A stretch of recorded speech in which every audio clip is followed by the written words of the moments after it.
It isn't years in your life, it's life in your years. We want to reach our genetic potential, which is what our birthright is, health and longevity and joy. We're meant to be joyful creatures. Our next guest, Reed Davis, is the kind of person who trains practitioners, having trained over 4,000 practitioners across 50 countries. He has been in the health and wellness industry for over 25 years. He has a unique path to the wellness industry. He is now a double board certified holistic health practitioner and certified nutritional therapist. He is also a co-author of the book, The Gap. He has personally guided over 10,000 clients to optimal wellness. Throughout his career, he has shifted from working on the environment and saving the planet to saving the clients he works with. He is a globally recognized expert in functional lab testing, and he is here to share his knowledge and expertise and help us create personalized longevity practices. So I use what I call the wellness meter. Now, if you're here, if I say, how you doing? I'm fine. That means no symptoms. And then in a minute you have a symptom, you might be like, oh, no, I'm tired, or I have a headache. Basically, there's something you take or use to get back to quote unquote normal, which is a state of no symptoms. That doesn't mean you're really healthy. What's the opposite of tired? Hi, my name is Chris Burris. I'm a longevity expert and the chief scientist at a lab focused on a longevity molecule. My primary focus is to help people live longer and better lives with science. Make sure to subscribe and share so you and your friends can live longer and better, so you and your friends can live beyond the norms. Hi, and welcome to the next episode of the Live Beyond the Norms Health and Longevity Podcast. Our next guest, Reed Davis, is the kind of person who trains practitioners, having trained over 4,000 practitioners across 50 countries. He has been in the health and wellness industry for over 25 years. He has a unique path to the wellness industry. When he was first entering the wellness industry, he pursued 15 certifications over 10 years, pursued and got, by the way. He is now a double board certified holistic health practitioner and certified nutritional therapist. He is also a co-author of the book, The Gap, Simple Steps to Reclaim Your Health and Reverse most chronic diseases. As I mentioned, 4,000 practitioners have taken his functional diagnostic nutrition certification course. He has personally guided over 10,000 clients to optimal wellness. Throughout his career, he has shifted from working on the environment and saving the planet to saving the clients he works with. He is a globally recognized expert in functional lab testing, and he is here to share his knowledge and expertise and help us create personalized longevity practices. Reed, thank you so much for joining us today. Hey, thank you, Chris. My pleasure to be here. Thanks for the great introduction. Excellent. So your path to getting into wellness is very different from the typical path. Having said that, you're someone who has built an accredited training program that has empowered 4,000 practitioners, points to a man who is on a mission. Before we get into your unique path, which includes working in environmental law, can you talk about how you grew up? Where did you grow up? Was there any indication that you were going to end up in the health space? And where does your drive come from to build an organization that has educated 4,000 practitioners? The training of 4,000 practitioners came later. I spent in the health and wellness business. I spent 10 years first working in a clinic, Chris, where I had a lot to learn when I started, but I had nothing to unlearn. I came from an unrelated field. So ostensibly, I came from environmental law and conservation, saving the whole planet, air, birds, water, trees, bees, and I got disenchanted with that field. We actually made a lot of money, but it became all about the money. And, as you mentioned, I can't get up in the morning for money. I get up in the morning to serve a purpose and do some good in the world. And so instead of working with, again, the dead fish, dead birds, whatever, I started to concern myself with people, including myself. My life was changing. To answer your question previously, I'd grown up in Canada and the United States and had a couple different careers before I went back to school for the law program, and I really liked it at first, the environmental, recycling and all these different things. There was a lot of good work done by a bunch of hippie lawyers suing the government. and big companies to clean up, like Lake Erie, for instance, which I partially grew up on, was a dead lake. It was the Cuyahoga River caught on fire in 1968, famously, and it was going after these big companies and the government that cleaned that up. Lake Erie is now the walleye capital of the world. That's a fish that's very good eating, and it's you can order it online now, for gosh sakes. But so a lot of good work was done, but I became disenchanted and I started worrying more about people than just air, birds, water, trees, bees, and so on. So, including myself, I was in pretty good health. Actually, Chris, I'd never been to the doctor before, except for, as a kid, little things, maybe some sports injuries, a couple motorcycle accidents. But I didn't know what it was like. I went to work in this clinic, just changed jobs. And there they expected me to run the place and build the business because I was good at that. But I was immediately offered the chance to go back to school again and get my nutrition certificate with the doctor who was the founder there. And I did that. And I fell in love with the clinical side of the business, working face to face with Mrs. Smith and Mr. Jones. All the patients came in. And as you mentioned, I just got really dedicated to trying to be the last person that they needed to see. They all came in with the same kind of complaints, downward spiraling, chronic stress related conditions, you name it. And they'd all seen 6 or 8 practitioners already and weren't better yet. And I don't know, I'm laughing simply I thought that was strange. And why would they put their health in someone else's hands anyway? And I determined I would be the last person they needed to see, which was very naive. But it worked out really well because I fortunately was able to run the labs that you mentioned that I'm now considered an expert in. And I did that for 10 years, running thousands of labs on thousands of people with great mentorship. I also made my own observations and came up with some patterns and systems, a methodology, if you will, that actually worked. So we were growing fast and very happy customers, patients and clients of mine. But also kind of sort of perfected this relationship with people that I could eventually start teaching others. So before the 4,000 graduates of my program, I was developing the program, and it took me over 10 years to do. And so that's a brief history of how I got into it. I know I rambled a bit, but I don't think I ever worked a day in my life. I've always had fun, and I still have fun to this day doing what I do. Yeah, I love that premise. Love what you do and you'll never work a day in your life.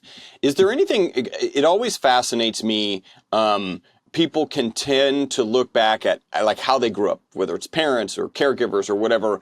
If you look back like far enough, can you say, oh, of course I was going to end up in the health industry. And of course I would have this kind of drive and this kind of passion. Because my understanding, whether you said it now, or you've said it in other interviews, that you're good at running businesses. Like, where does that skill set come from? Because I think, I've been a business owner since, for 33 years and know a lot of business owners, and some really struggle to get better at it. Others seem to be natural. This is something I could tell you a simple answer, but I'm trying to relate it to people who are struggling like I was in business. And it's a hard thing to teach.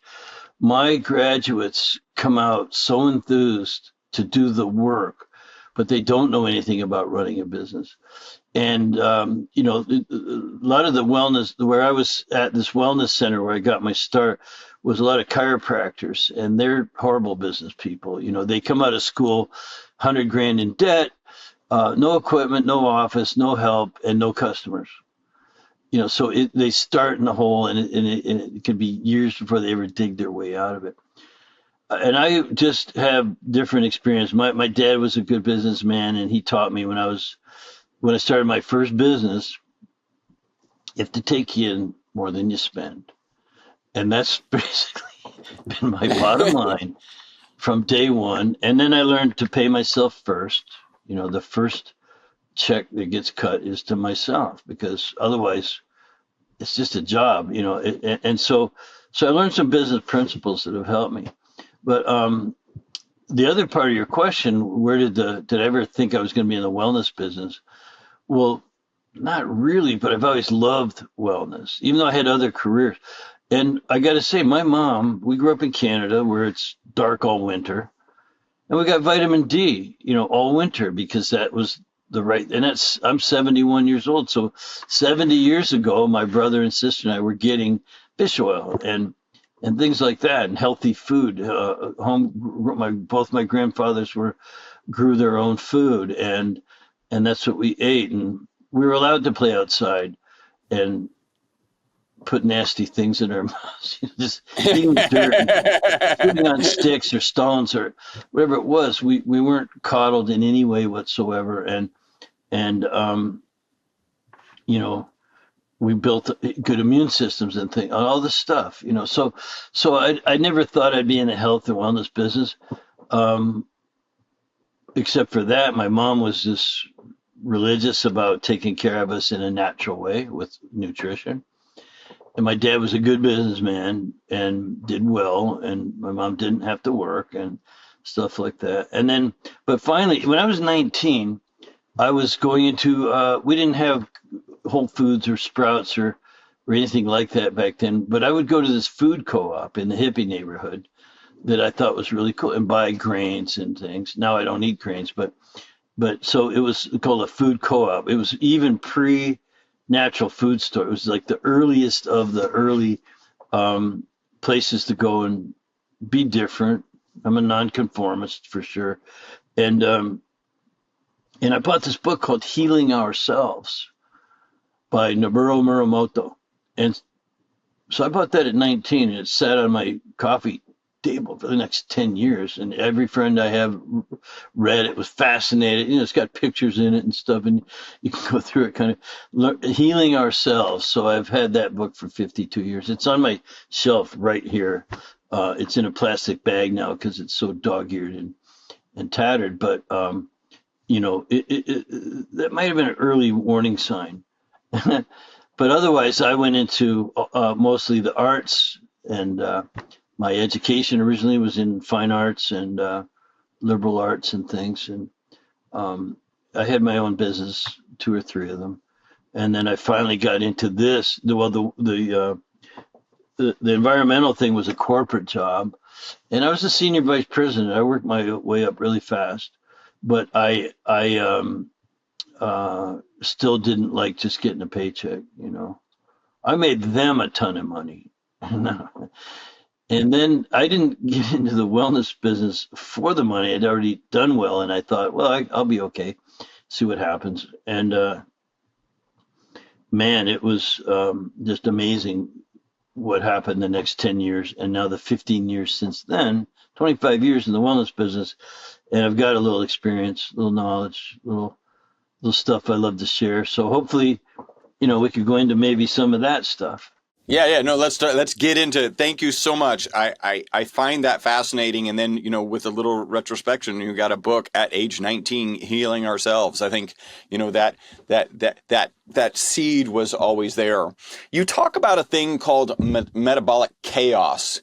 Kind of talk us through metabolic chaos and your kind of mindset around it. Well, when I started in 1999 running labs, these were alternative labs. They were not run by your standard doctors, and some of them to this day are still not, because they're not covered by insurance. They're out of pocket, considered research use only or experimental, and we could go off down that road if we want to. But the truth is, we were always looking for what was called the root cause. And today there's such a thing as root cause medicine. You hear this word bandied about quite a bit. Well, after a few years of looking for root causes using saliva testing, urine testing, stool testing, and some blood work, I finally realized that people with chronic downward spiraling stress-related conditions, stuff that beats the crap out of people today, pardon me, why they're suffering so much and overweight and miserable. There's multiple causal factors or root causes. So there's all these multiple causal factors, and I can show you on the lab work the healing opportunities. So these are not medical diagnoses. They're what's broken or what needs fixing or repairing or restoring and rebalancing, and so there are always multiple causal factors. And here's the other thing you don't hear many places, Chris, is those are having an effect on each other. And it's not singly measurable how they're affecting each other, no single markers for any of it. And so I call it metabolic chaos. There's all of those things going on. And that's why I really not just preach, but practice and teach this idea that once you lay down a medical diagnosis, you're probably going to ignore 10 things they really need to be working on. In other words, if you go in and you have a certain cluster of symptoms, I could go over a very traditionally reliable cluster of symptoms that sounds like thyroid, for instance. Well, you end up with run a test and pat myself on the back. I found your problem. It's thyroid. And here's your medicine. Come back in 3 months and we'll test your levels and make sure we get those numbers right. Well, to me, that's treating the paper. And there's always reasons why the thyroid would be hypoactive. There could be nothing wrong with your thyroid at all. So it's just the way the body works. It's all these multiple causal factors creating downward spirals, interacting with each other, and then you end up with the symptoms of hypothyroidism.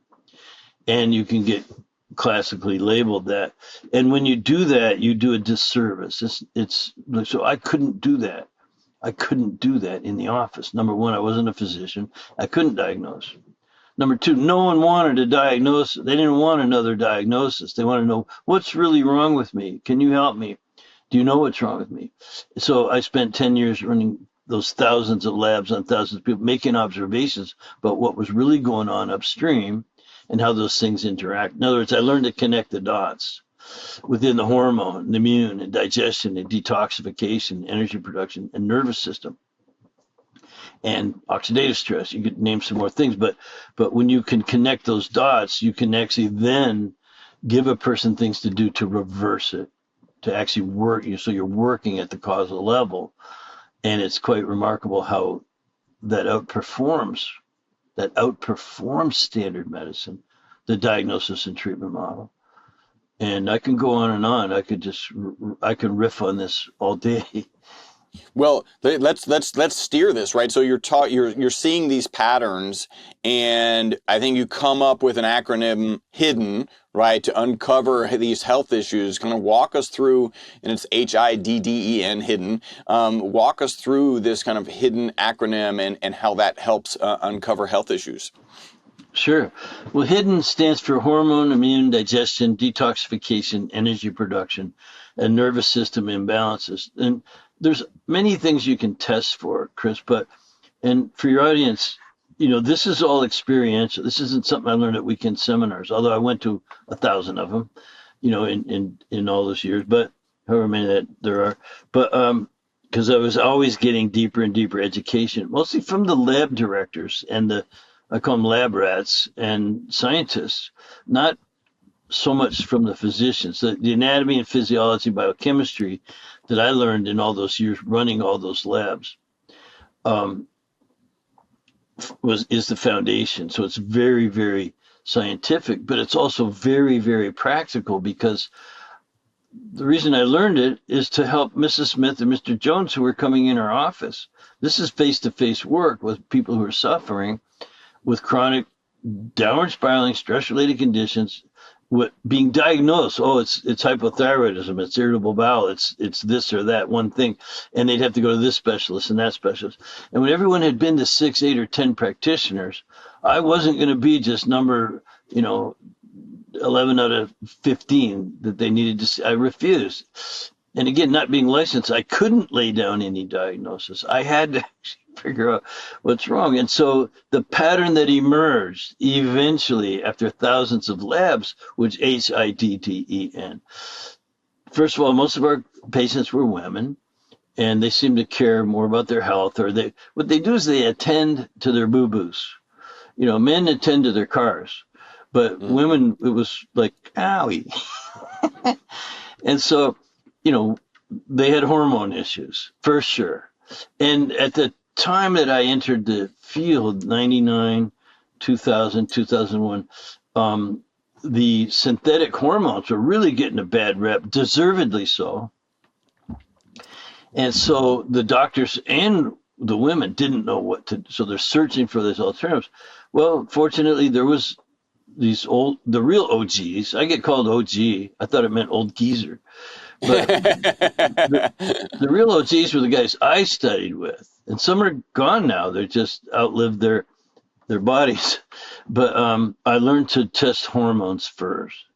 Then I thought, saw how the hormones break down and the body breaks down, and from this catabolicness and sex hormones go up. Well, the next domino that may fall very commonly is the immune system. You end up with this when you're catabolic, and that's measured through hormones. The lining of your small intestine will suffer, and there's measurable, we call it secretory IgA, and so that suffers, and then you get a dysbiosis, which is the imbalance of good to bad flora, and that can be measured. So everything I see in this downward spiral, and as the dominoes fall, you can see it in lab test results. It's remarkable. And it just started following that part, hormones, and then the immune system goes. And then you get a dysbiosis. Well, that's going to affect digestion. You can't break down and absorb nutrients like you used to. And from there, it gets worse, and bigger, badder bugs come along. That's my medical term, bigger, badder bugs. You get infestations and overgrowth and biofilms, and next thing you know, you've got this leaky gut, they call it, and that will congest your liver. Your liver will get congested from immune complexes and antigens going where they're not supposed to get through that mucosal barrier of the gut. So you end up with detoxification issues. That can not just affect the liver, but the kidneys and the lymph and the lungs and the colon and even the skin. And so I saw thousands of cases to sort all this up. So that H.I.D.D.E.N, hormone, immune, digestion, detoxification, energy production was also very huge because people don't eat right, if you could believe that. Have you ever heard that before, Chris? So they're really not producing energy on a cellular level well enough. That's an overriding, almost easy to fix concern. And then nervous system balance, the autonomic, sympathetic versus parasympathetic. These are the underlying causal factors, healing opportunities that emerged as a pattern after many years in the business with an open mind. Again, lots to learn, but nothing to unlearn. I never was taught to diagnose medical conditions, thank God. So you described it as you can see these dominoes falling, right? As people are kind of progressing through this hidden process, right? Hormones, immune system, it's digestion or dysbiosis, right? Detoxification, energy production, and nervous system. Did I get those right? That's it. And there's other things we look at, oxidative stress and stuff, but that hidden became the most common, like, first things to check. And I think we could say it seems with so many conversations I've had, it seems to be hidden from medicine 2.0. They don't see it. That just happens to be the cute part. You're like, oh my God, and they're also hidden. And the other thing is, no one's even looking for some of it. Yeah. So you see these dominoes falling as you start kind of implementing stuff, and I think we'll get to that. I think you have another acronym to start implementing kind of health. A healthier processes and healthier living. Can you see in those test results the dominoes like getting stacked back up, and do they go in? Is it kind of in the same order? That would be fascinating if it is. Yes, this is where I have to throw a curveball at you and tell you that everyone's different. Yeah. And so it's the individual. What running those labs do and sorting out the metabolic chaos, you sort it out, and because you've identified healing opportunities. Everyone has different weak areas and weak links in metabolism. And it's so individualized that you don't always see it reverse in the same order, or you kind of, people have weak areas and you work on those, and it isn't easy to even conceptualize you're going to fix it all at the same time. So we say, using our DRESS acronym, which we can go into, but the application of healing principles, there may be some order to how your body reverses disease, of course, but my experience is that everyone's so different, it just doesn't end up working that way. But they feel better. Everyone feels better. There's relief for why you came in the office, but then, and that's good. And by the way, modern physicians are really good at relief care. They're the best. They've got strong stuff. Take that pain away, or just take the part out. That'll fix it. So relief care is one thing, but it's the corrective care so that it doesn't come back. So actually change the person, this transformation from unwell to well, if you want, unhealthy to healthy. By the way, we have some people like unwell to well, from well to super well to super high performance, especially around athletes and executives and people that just want more. That's possible too. You can use the same system, identifying the weaknesses and then overcoming them with the lifestyle factors. We call it an epigenetic program. And it came, if you don't mind, Chris, indulging me a bit, because remember, I had fun every day in the office for 10 years, and I've had fun every day teaching ever since. People would come in the office and they'd be seeing this doctor, that doctor, modalities and different therapies and things like that. And I would look at them like, you're coming in the office 3 times a week. That's good. But what are you doing at home? What are you doing at home? That's what's going to make the most difference. You understand genetics. You can't change your parents. That'll never happen. So you have this genetic potential based on genetics. That's about 8% of your health picture. The rest is all what we call epigenetics. It's the effect on those genes. It's the manipulation or kind of influence on those genes that matter. That's how you reach genetic potential. And so, which is to be your very healthiest, finest ever. The word optimum health means very little to people, but genetic potential, they start to understand the best you could be for as long as you can be that. And so it's epigenetics. Those are the factors. So I started sending people home with different diet and, instructions on how to make sure you get a good night's sleep and otherwise rest, and not just rest your body, but your mind and your emotions and and spirit, if you will. So diet, rest, exercise goes without saying. And you mentioned all the certificates I got. I just stopped counting at 15, because that was fine. And I don't need any more certificates. But diet, rest, exercise, as a personal trainer, fitness trainer, I learned an awful lot about how the body works, and more anatomy and more physiology and more biochemistry as I was learning. And then the 2 S's in DRESS, you have diet, you have rest, you have exercise, and stress reduction is huge. But we could do 2 whole interviews just on stress reduction.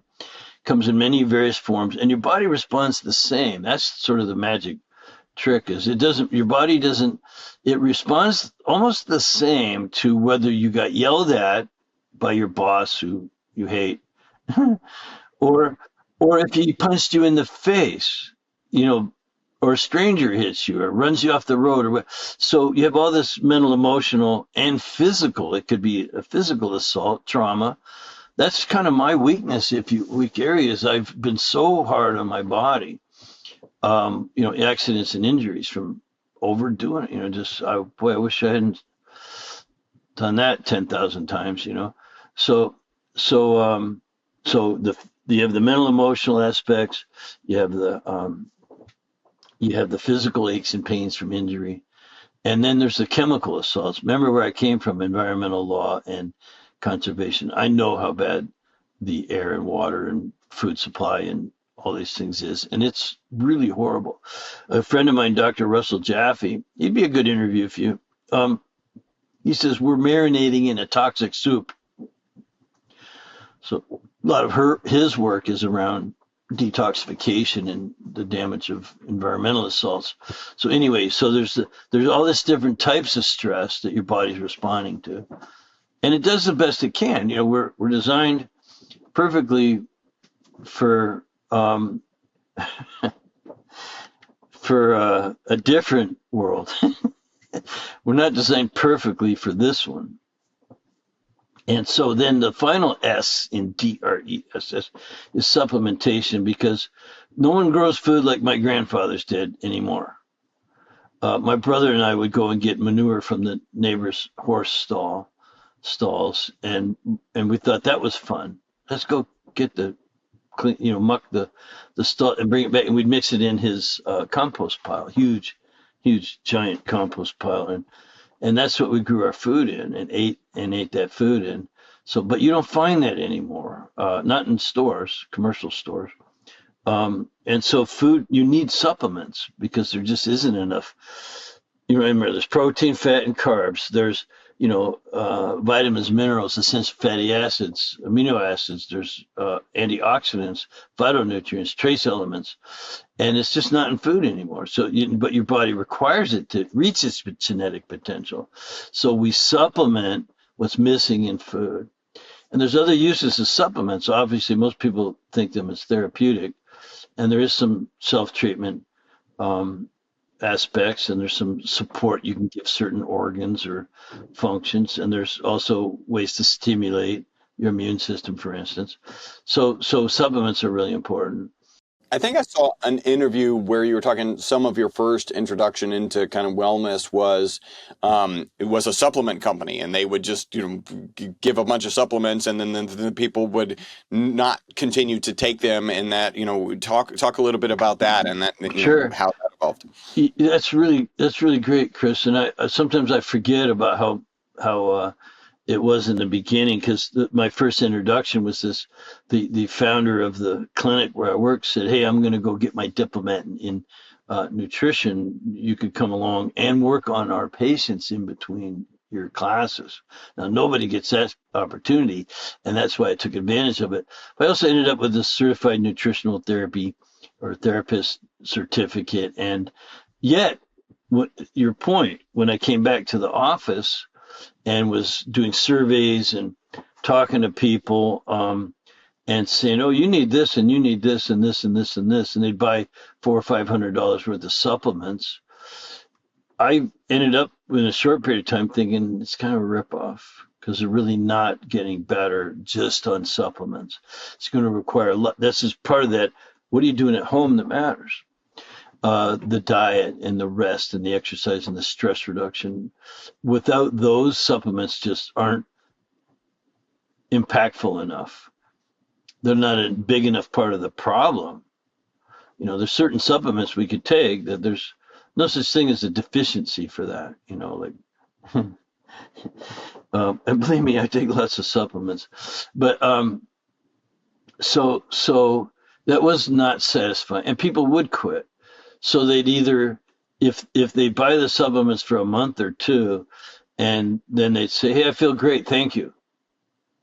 And they'd quit at least buying them from me, which part of the office procedures. Or they would say they're not working. Was what made me work harder.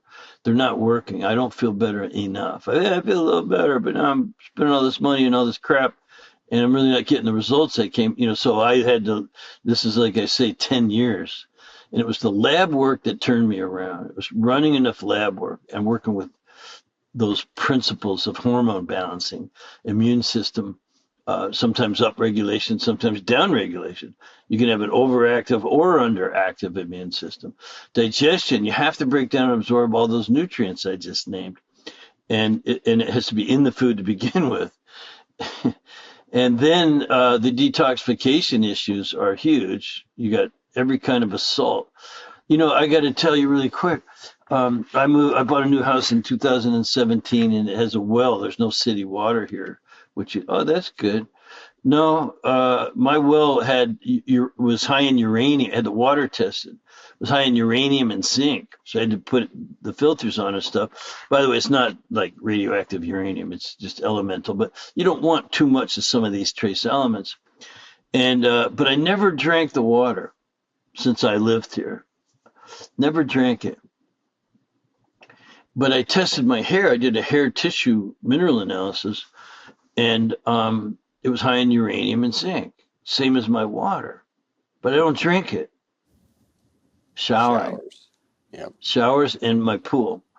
And so, man, it gets in. You can eat as pure as heck, but if you're putting stuff on your skin, your personal care products become important, and that to me is all part of that stress reduction. The DRESS, reduce stress by eliminating the toxins that you're using to clean your house and what's gassing out of your new furniture and draperies, and it's really remarkable. And before I start, again, going off on tangents, the DRESS program is the only solution that an H.I.D.D.E.N practitioner, that's what we call what we do, functional diagnostic nutrition. It's a name I just came up with to call my first class that I taught in 2008. Now we're stuck with it, but it's kind of an affectionate thing. There's a whole community of H.I.D.D.E.N practitioners, mostly United States, Canada, Australia, New Zealand, and England, but a lot of other countries. And we're all running the labs, the hidden labs, sorting out metabolic chaos, and then applying the general principles of health building to every person, but every cell, tissue, organ, and system in that person. And they learn to do it themselves. So it's very much a journey-based health process. And it requires investment of money and time, but those are the people who get the results. Again, we're outperforming standard medicine. Unless you get a gunshot wound, or you don't call your nutritionist if you're the victim of a drive-by. I mean, there is lead involved. Maybe your nutritionist could help with a. We're going to detoxify you, but you need to get the bullet removed first. Hey, super quick break from the podcast. Hopefully you're loving it. This is a way you can support the podcast and take advantage of a great offer.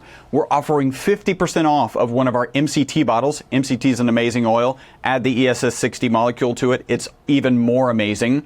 All you got to do is leave a review on iTunes, send us a notification that you've left that review. We'll get you a coupon code that'll get you 50% off of our MCT oil and free shipping.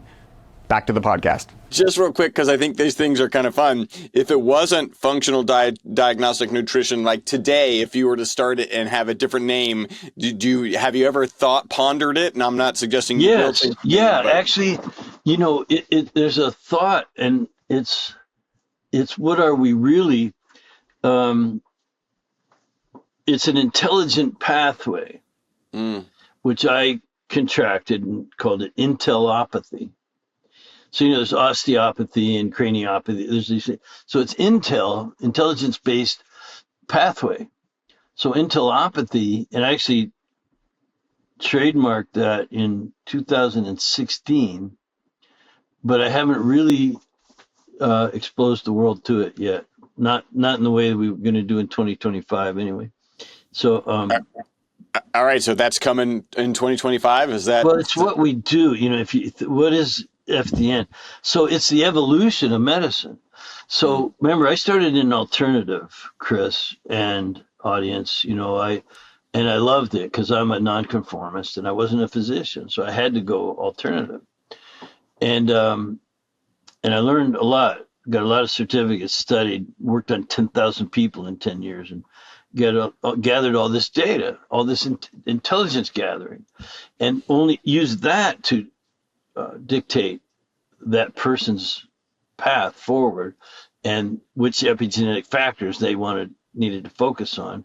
That's where the pattern of DRESS came out of. And so it's intellopathy. I saw that alternative that we were called, quackery, my dad said, Um, went to complementary. Oh, because why? Because it works. And so the regular physician, oh yeah, we do some complementary. We have a health coach here. We do some supplements off the shelf or whatever. So they think that's and then it became integrative. Why? Because the public was demanding it. You had to have complementary. So it became integrative.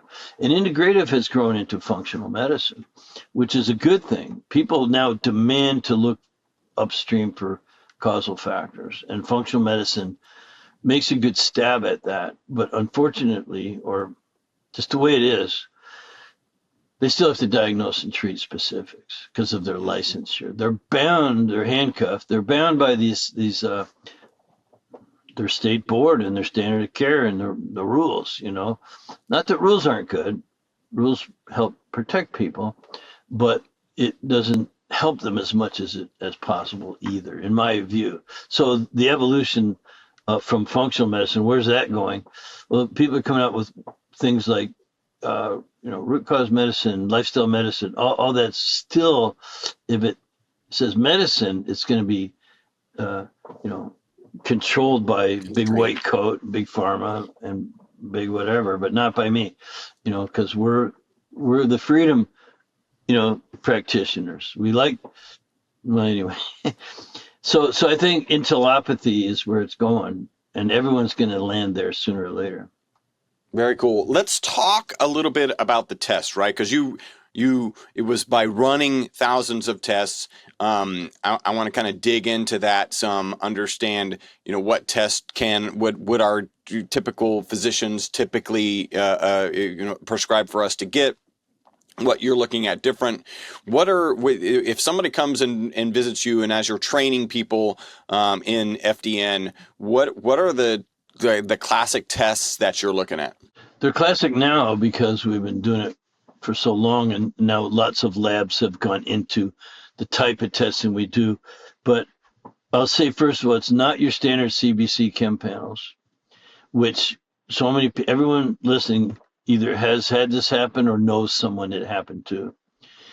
They go to the doctor, they get their blood work done because they feel like crap, but everything looks normal.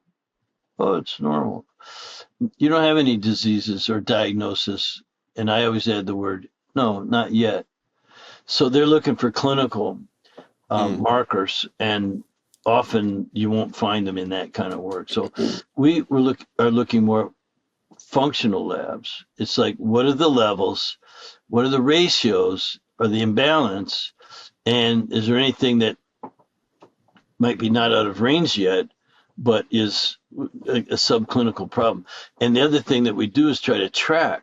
So an issue today for people is they don't have the same doctor for very long. They change jobs, they get new insurance. Oh, now you got to go see this guy or that gal. And so no one's really tracking some of these numbers that might be going up. So like blood sugar or insulin. Every year it's a little higher, but it's not a problem yet. And effective word is yet. Oh, so you're going to wait for it to get over a certain number? Oh, now it's a problem. No, you could have seen the pattern forming years ago. So there's that aspect of even the conventional lab work. But what we do is saliva testing, urine testing, stool testing. Most of these are kits that you can get a hold of and do at home, which was really good for me and all my FDN practitioners. We can ship them around the world. We can get the samples back into the lab one way or another, and the lab can give us the data we need that identifies healing opportunities, not necessarily diagnosis. Again, there's no DX code out of some of these labs. They're not recognized as diagnosed conditions. They're just imbalances or out of range markers telling you something's wrong. And sometimes it's called subclinical condition. DX code, what does that stand for? Diagnosis. DX. The DXTX system, diagnosis and treatment system, is what we are still stuck with here in the U.S. and most developed and everywhere. But that's not the best system. The best system is healing opportunities. What are the healing opportunities? And that's, by the way, what keeps us completely legal, legitimate, and you don't have to be a doctor to help people because you can just look for healing opportunities. There's no medical diagnosis. You have to be a doctor, a physician to provide a diagnosis. And most people are had enough of them. They want to know what's really wrong instead. And so that was been my job for 25 years, is figuring those things out. So, and again, having the kits available to be shipped out to go be done at home. Even the blood work, some of it's finger stick testing. You prick your finger, you squeeze a bunch of blood out on a blotter, it dries, you mail it into the lab, they reconstitute it, and then get the data that we need. Otherwise, you can have, and we do have, mobile phlebotomy service. So people come out to your house and draw your blood. Or you might know, someone that'll do it for you, a nurse trained. And I used to send people to the hospital. Tell them, just ask them where the lab is and go there and tell them you have a doctor's order. We give doctor's orders to people. We have medical directors that we use to accomplish this. It's called direct to consumer testing.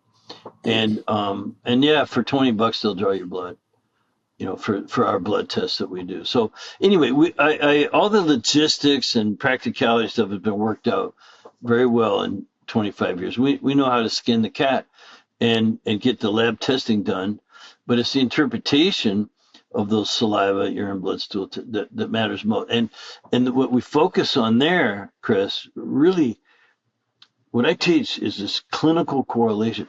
Does this lab test explain why this person, this one individual, feels the way they do? Real crappy. When their blood work said, you're fine.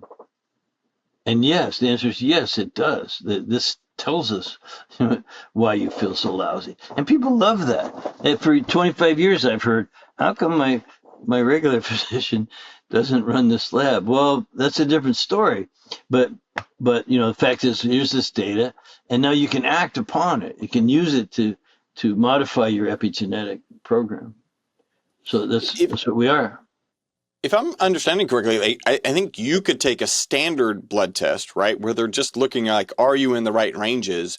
And it may be this confluence of, okay, your insulin is not in any sort of kind of medical category, but it's a little higher than normal. And then, I don't know, whatever, some other things might fall into the same category. And when you combine those, nothing's out of range, quote unquote, but all of those could be contributory factors to you actually feeling really bad. Is that kind of an example of a scenario? You're right on target. Just take what you said and add on to it that these are all moving targets. So they're going one way or the other, and that's a big part of my interpretation of our labs, is which way is this headed in this person. So you can catch them sort of midstream towards really bad. Take zonulin, for instance. We measure that in this finger stick test. That's a measure of gut permeability, basically. It needs to be looked at relative to some other markers, which back up your hyperpermeability, healing opportunity. But which directions it go in, it becomes and people seem to know, like, are you getting better or worse? Oh, I've been exercising, losing weight, and taking my supplements. I think I'm getting better, but it's still not good enough. Or, oh, this is getting worse. Yeah, no, I'm at my wit's end. I've seen 8 doctors and none of them can help me. They haven't sorted out the metabolic chaos yet. They don't know that phraseology, but that's what they know in their minds and hearts. So anyway, the lab work is critical. Again, saliva, urine, blood, stool, most of this can be done at home. It's not real expensive. It is an investment in your health, so you gotta bite that, off and chew it, but it makes you happier. It makes life more joyful when you're in control. And so, and we're just here as guides. Yeah, I liked your concept earlier, you're like some people go from unwell to well, right? And then there's room when you're looking at health opportunities, there's the opportunity to be better than well, right? And I that really, really resonates with me. Yeah, that's really important. So I use what I call the wellness meter. Now, if you're here, if I say, how you doing? I'm fine. That means no symptoms at the moment. And then in a minute you have a symptom, you might be like, oh, no, I'm tired, or I have a headache, or something. And people are totally willing, and we're kind of trained by standard medicine and such, that if you just get rid of the headache or get back to tired, tired to untired, it could be a cup of coffee. I mean, basically, there's something you take or use to get back to quote unquote normal, which is a state of no symptoms. That doesn't mean you're really healthy. Because what's the opposite of tired? Is it not tired? Right. No, It's the opposite energetic. of It's not fired up. tired Yeah. is super energy, like a lot of energy. And the opposite of, I'm kind of getting sick a lot. My immune system seems down. So what's the opposite of that? It's not just no symptoms. It's super good immune system that you never Vital, get yeah. sick or you recover really quickly. So people only the standard medicine is based on getting you back to no symptoms, whereas we're based for what you just said, which is you go from unwell to well, but then what? Super well? Yeah, you're in. It's performance enhancements and longevity and anti-aging, and that's what's on this side of that. I call it the wellness meter. So everyone who kind of visits an FDN practitioner, I'm assuming that's the kind of the right way to describe them. Is there a standard they do these 4 or 5 tests, or does that depend on like their particular situation? Yeah, and so we do have a comprehensive intake. Probably going to take 5 labs Okay. and some questionnaires, medical history and lifestyle forms, and we have what we call a metabolic chaos scorecard, which is where you takes about 15 minutes to fill out, but it's worth it so you don't have to run labs all the time. There are correlations. You run the labs and you correlate it with a questionnaire, and then from then on, the questionnaire can be very helpful and save you some money on labs. The initial investment is probably going to be for 5 labs, and I learned that, Chris, from 20 some years ago. It's kind of walking people through, well, let's do a hormone test, Mrs. Smith. And it's like, okay, yeah, they're out of balance and you got, things you could do. And I look beyond the sex hormone, so it's more comprehensive than that. But you'd work on that. But then it's like, well, yeah, I feel a little better, but I still have this. So then it became the immune system, and then how's your digestion work? So over the years, I found out that you can't leave one out, but a lot of young practitioners are scared to ask for the money. They just don't want to tell Mrs. Smith, look, you got to spend $1,200 on lab work. So they'll start with like maybe that hormone test. I finally had a couple of my clients say, hey, Reed, every time I come to see you, you tell me I need to run another test. Why didn't you just run them all in the beginning? So I learned that from the customer. Yeah. And it's like, yeah, that's a good idea. So now, and that became my policy. Look, you're going to run all these because you're going to run them eventually, or you're going to run them all now. And let's just get it over with. Let's get the lab work, the hormone, immune, digestion, detoxification, energy production, nervous system, oxidative stress, and these things that are all in 5 simple labs that you do mostly at home. And you can do them all at home if you can get someone to come out and draw some blood for you. So, and it's not that much of an investment. People already spent $8,000, $18,000. I mean, I used to just be floored by how much money people already spent and weren't well yet. Like, what a ripoff. And, with that background in just, I'm a people person, and background in law, you become a consumer advocate. It was a planet advocate that became a consumer advocate in the health space. So I have, I know this will be pushing a little, but I always like this question, which is, if you only had one lab that you would be able to run, what one lab would you run and why?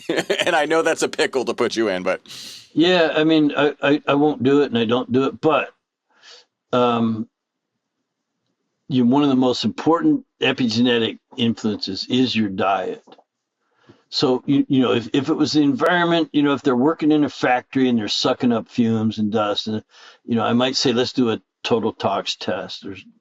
We could see what's gotten into your body. But man, the food sensitivity testing is really critical.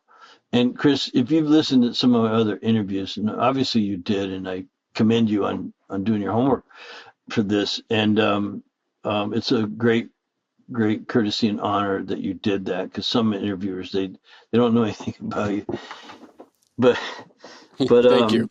Man, I've had so many cases where, and this is early, and 20 some years ago, and they could only afford one test. I had a lady who with migraine headaches 5 days a week. She was 5 days a week. She was in a dark room with a pillow over her head. That's how bad her migraines were. And she couldn't even come in the office. I just mailed her a test kit, and she got it done somehow, and we got her off her foods that were showing up. Now, we use a non-traditional, not an allergy test. It's looking at things differently. Within 3 weeks, she called me after I gave her results and told her what to do with her diet. She said, Reed, I haven't had a headache in 2 weeks. I haven't had a migraine in 2 weeks. She said, I've only had normal headaches, which I laughed because there's no such thing as a normal headache. But she thought that was amazing. I had a young boy I did that test with. We actually did a couple tests, but that was the one that discovered why the teacher and principal had called the mom and told him, your boy can't come back to school if he doesn't get on drugs or something, because they wanted him on Ritalin because he was poking the other kids and outbursting loudly and couldn't pay attention. And after running the lab and we changed his diet, we changed his exercise schedule, we changed his, homework schedule and things. There's a lot of lifestyle involved. But that one test told us no more of that. Get that out of his diet, like toot sweet. And so within 3 weeks, I got a call from the principal of the school. Mr. Davis, I tracked you down through the mom, and this is a different kid. He's paying attention. He's not outbursting loudly. He's not poking the other kids. He's actually almost a model student, And then he says, what'd you put him on? So I was disappointed in his conclusion that it was something in a bottle, but man, did that make me feel good, getting that call from that principal who wanted to put this 9-year-old on a class 2 narcotic, Ritalin. Class 2 narcotics, it's the same class as cocaine, same class, legally. Yeah. And so, just you wanted to put a 9-year-old on drugs, and we didn't. But, because I figured he didn't have a Ritalin deficiency. The Ritalin deficiency didn't show up on the labs? On the test result, yeah. So on and on and on. You asked me a question, what one test? And I really hesitate to say that, because if you're not working on the hormones and the immune system and better digestion, you could be eating all this great food. But man, I've seen some results with that. And so with kids, we actually run 2 food sensitivity tests, because there's different ways of looking at how you're reacting to foods, and there's many different ways. So with kids, because they don't have the experience, they don't know how they're supposed to feel. Often they never learn what true energy and joy and clear thinking it feels like. It's just always been kind of dysfunctional in some way. So it's remarkable what you can do with, and I can't operate without them. It's what I teach. You got to run the labs, man. Yeah, I that is one thing that keeps coming up over and over again, right? Like people are aware of like a food allergy and then are not aware of food sensitivity in the fact that you can just have this kind of chronic inflammation that's caused by a food that you often may enjoy, right? Like that's probably the case a lot of the times. And maybe that even is what, you consuming it so frequently it kind of drives the sensitivity at some level. So yeah, that keeps coming up again. So It thank you does, and it for. always will until we can eliminate someone's trigger. Remember, inflammation is a natural response to something, and it's the something. So inflammation, you could go, oh, here, this will remove this knocks down inflammation. You're kind of suppressing the body's natural response to something. And so we look for the something rather than how to just get rid of inflammation. That's Yeah. not, you can't empty a bathtub when the water's still running. You'll never do it. So you got to find out what the triggers are, and that's the secret to our work, is identifying those to the best of our ability. We keep looking no matter what. Reed, this has been an amazing conversation, and I've got wrap up questions, so hopefully we can kind of go through these a little bit of rapid style. So the first question is: do you have a target age that you want to live to? No, I'm not into that. My mom is 94, and I'm thinking, yeah, that'd be all right. But I'll pencil in 94. okay. You're like, okay. Well, we're gonna go, but we're planning on going to Florida to see her for her 95th birthday. And every year we're like, how many more Thanksgivings and Christmases is there gonna be? So and birthdays, of course. So I don't know. That's pretty damn old. I'll leave it there. It's like when God takes me, he takes me. Yeah. And how long do you think humans can live? Well, the book I'd refer you to is Roy Wolford. He's an MD. He's the basically sort of nutrition professor at UCLA, and he was responsible for nutrition for the biosphere experiments in the turn of the century, and he got some rats to live to be 5 years old. Now, rats don't live to 5 years old. You got some rats to live beyond their normal 2 year. I mean, rats just die at 2 years old age. They die. 60-month rats. So he knows a little something about nutrition because that's how he did it. It was all just through nutrition, calorie restrict, all these things. So he wrote a book called The 120-Year Diet, to answer your question. 120 years is pretty much where they figure, like he couldn't get rats to live past 60 months, no matter what. Rats would not live past, but that's great from 2 years to 5 years. That's unbelievable. So he did some good correlation work and figured 120 years. You're not going to live past 120 years, no matter what you do. But do you want to? I guess is the question, And yeah, why not? I mean, I get a lot of joy out of life. I have a wife who's 25 years younger than me, so 120, so she'll be 95. If I can live to my wife's 95, that might be pretty cool, but take me first, please, Lord. Just to share, so the product that I have on the market, they did a study on it. They actually thought it would be toxic, and the test subjects lived 90% longer than the control group. So Wistar rats, they averaged in our group to 62 months. 62 months. So wow. We'll talk about that offline. This podcast is for me to share with the audience, Okay. not to promote my product. I feel you. And you know what? Roy Wolford's book and work was done 25 years ago. Yeah, So yeah, I got you. That's still phenomenal. Actually, I wasn't really aware of that work. So now, as is true of most of my conversations, I have more homework, which I love. Yeah.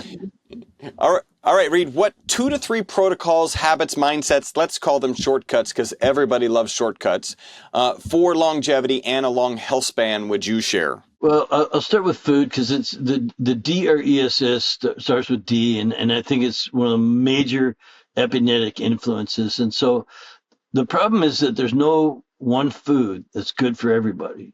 There just isn't one. But there's a lot of foods that are bad for everybody, like sugar and seed oils and things like that. So I would say the best hack is cleaning up your diet to remove sugar, seed oils. A lot of people would say alcohol and the chemicals. Go organic and get rid of the herbicides, pesticides, rodenticides, and whatever the hell else they're putting in our food. And we know what that is. Go to the Environmental Working Group organization. It's EWG.org. EWG.org is a great place. They don't sell anything. They just give information on what's toxic. And so remember, you can't empty a bathtub if the water's still running. And so diet, get your diet and get the right amount of protein and fat and carbs. Work on the ratio of protein, fat, and carbs. Now, there are certain genetic types that can handle a lot of carbs. There's tribes in the Andes Mountains that only eat potatoes.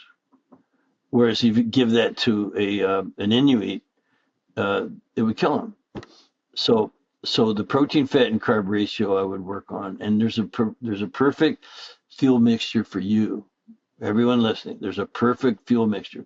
Remember that energy production part of H.I.D.D.E.N? Energy production begins, it's in the cell. You don't have to teach your cells what their job is. Thank God for that, right?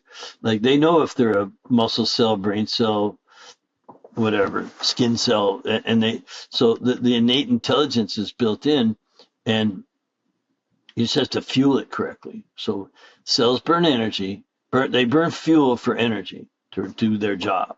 They know what that job is. They know how to do it perfectly. But you got to fuel them right. So start with the right protein, fat, and carb. That's hack number one. I said diet. Remove the foods you're sensitive to. So you got to test for that.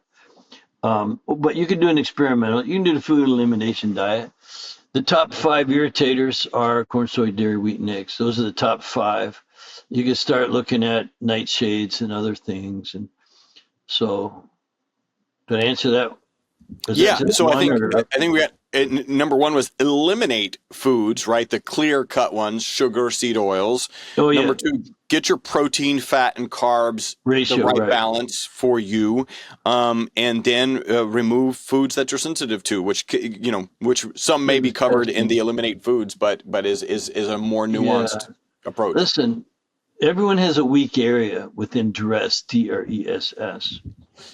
Diet is always one of them because they have never tested what they're sensitive to and things like that. But people do a good job coming. They've already come to it. They've already eliminated seed oils and dairy and all the crap, sugar and stuff like that.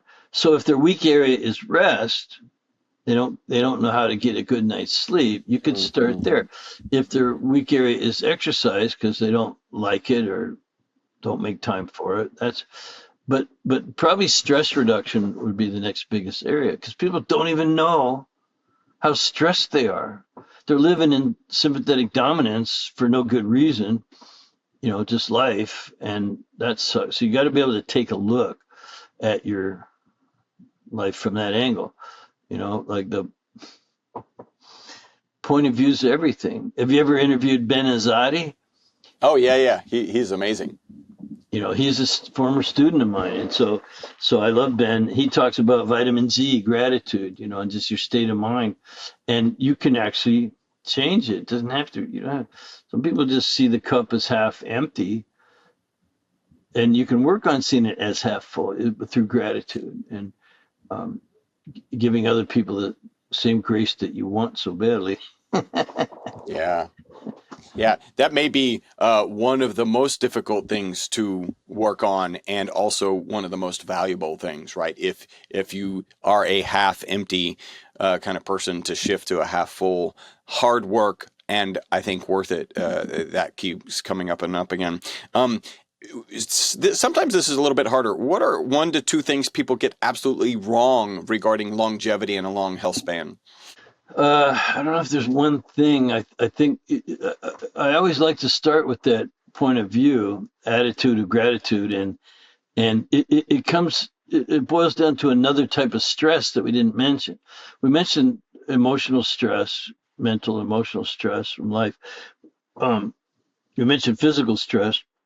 My old injuries in my later have snuck up on me. Like I thought I had it handled. Now it still hurts or hurts again, and then the chemical stressors and things. But I know that there's psychospiritual stress from having no purpose in life.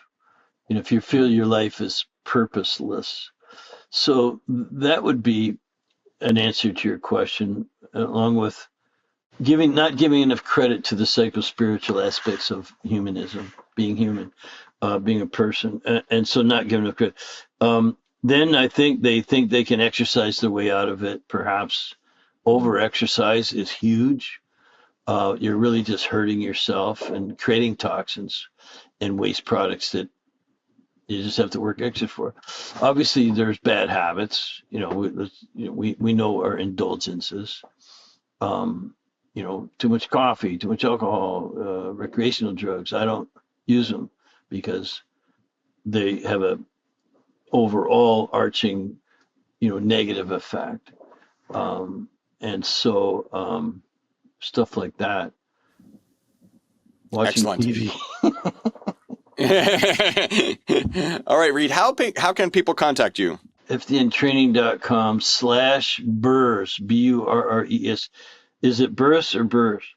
Well, it's Burris, but if I send a note to your team, let's switch that to Live Beyond the Norms, right? So FDNtraining.com/Live Beyond the Norms. Is that doable? That's perfect. I can make sure that happens before this airs. Okay, excellent. Is any other ways, any social medias that you might want people to follow, or? Just go there because I have a free gift for you there. We'll give you guys a look into exactly the questions we've been asking today about longevity, and it's not, this has been said by others. It isn't life in your years, it isn't years in your life, it's life in your years. We want to reach our genetic potential, which is what our birthright is, health and longevity and joy. We're meant to be joyful creatures. Absolutely. And Reed, what in the near future are you excited about? We're going to just grow our tribe of practitioners so that overall more people get help. Our mission is to educate as many people as possible how to get well and stay well naturally. And so to accomplish that, I could only see so many people, Chris. And so everyone told me, if you would deputize some other folks to do this, then think of how many people would get help. So the idea is to create as many deputies as possible so that more and more and more and more people get that help. That's coming, and it's been coming. We've grown every year since I started teaching in 2008. Never had a down quarter. Never had a down quarter in 15 years. So we're growing. And then my own personal health, I'm looking forward to fixing a few things I broke a long time ago that I thought were fixed, and training this, growing our team. We're hiring them. I only hire graduates in my program, but that's happening, and so as a company we're growing too, and I got it pretty dialed in.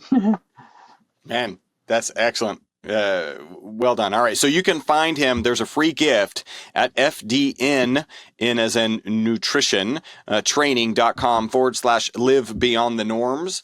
And that's the best way to contact him. Take advantage of that free gift. Reed, thank you so much for joining us today. Hey, thank you, Chris. I had fun. I hope you did.